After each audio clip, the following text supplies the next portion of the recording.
Messieurs les directeurs et les membres de mon cabinet particulier, cadres et personnel du BCF, Monsieur les policiers de la direction du bien-être de la PNH, membres des OPH, amis de la presse, mesdames et messieurs. Comme vient de rappeler l'ambassadeur, cette année ramène le 66e anniversaire de la très solide amitié qui unit deux peuples frères, celui de la République de Chine-Taïwan et celui de la République d'Haïti. Deux peuples issus de deux républiques différentes qui, à bien des égards, partagent plusieurs similitudes. Je ne fais aucune allusion à l'insularité, la République d'Haïti étant une presqu'île, contrairement à la République de Chine. Cette comparaison ne serait donc pas raison. Les similitudes que j'évoque dépassent l'ère géographique. Elles sont d'ordre humain, humanitaire et solidaire. Pour des motifs certes différents, les deux peuples taïwanais et haïtiens se battent pour s'imposer, l'un sur la scène internationale et l'autre aux yeux du monde international. Et pour parvenir à leur fin, l'un supporte l'autre grâce à leur solidarité traditionnelle, agissante et solidaire, et même légendaire. Haïti a été toujours fidèlement à l'avant-garde quand il faut élever la voix pour donner le ton et vote pour soutenir Taïwan dans sa quête légitime de présence sur la scène internationale, comme pour avoir le statut de membre à part entière de l'Organisation mondiale de la santé, et j'en passe. Haïti l'avait fait pour la Grèce, pour plusieurs pays de l'Amérique du Sud. Tous les gouvernements qui se sont succédés en Haïti, il faut le reconnaître d'emblée, n'ont pas marchandé leur solidarité pour soutenir la République de Chine-Taïwan, considérée à juste titre comme un modèle de démocratie et de développement au service de la solidarité.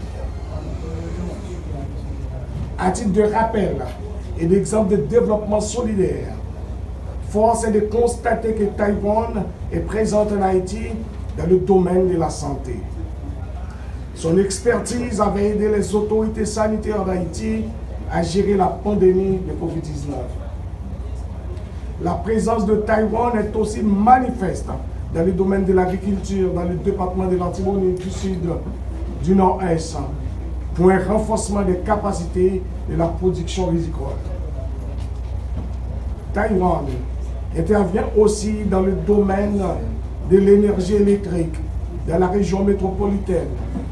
Taïwan a fourni son aide à Haïti dans le secteur de l'environnement. En matière d'infrastructures routières, Taïwan est encore présente. Taïwan était aussi présent dans la Grand'Anse, à Beaumont, à l'intervention d'Angelou lors du séisme du 12 janvier 2010. L'éducation ne cesse pas de répéter, à juste titre, est la clé du développement. En ce sens, depuis 1990, Taïwan offre des bourses d'études supérieures à des jeunes haïtiens en quête de savoir, pour ne citer que ces exemples, parmi une foultitude d'autres. Merci à la République Chine de Taïwan, au nom du peuple haïtien en général. Mais ce matin, monsieur l'ambassadeur, je vais dire un merci spécial à Taïwan, au nom du secteur des personnes vivant avec un handicap, pour les matériels reçus cette semaine et la distribution symbolique qui s'en suivra. À tout à l'heure. La population des personnes à mobilité réduite croît quotidiennement dans le pays. Elle dépasse aujourd'hui plus d'1 million de personnes, majoritairement des laissés pour compte. Le BCF est le leader des rues de lourds combats pour l'inclusion de ces personnes. Une inclusion qui passe par l'accessibilité, l'autonomisation et l'éducation. Autant dire que l'aide des grands amis comme Taïwan pour le secteur des handicapés doit dépasser le cadre de l'humanité. C'est pourquoi, tout en exprimant ma gratitude à la Chine et à l'ambassadeur Kou qui réalise ici un travail de titan, le secteur des personnes vivant avec un handicap revendique de son grandissime ami une aide qui dépasse le cadre de l'humanitaire et de l'assistanat.